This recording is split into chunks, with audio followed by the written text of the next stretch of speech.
Aralık, Aralık, Aralık.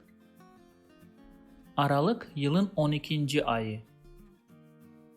Aralık yılın 12. ayı.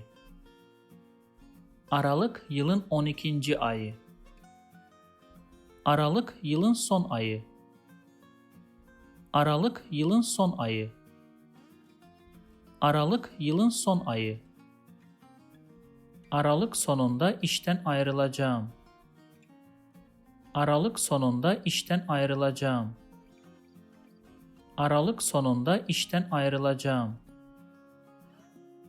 If you like this video, please subscribe to my channel below for more videos on Turkish grammar, vocabulary, and pronunciation. Also, if you think this video can benefit somebody else, please share it with them.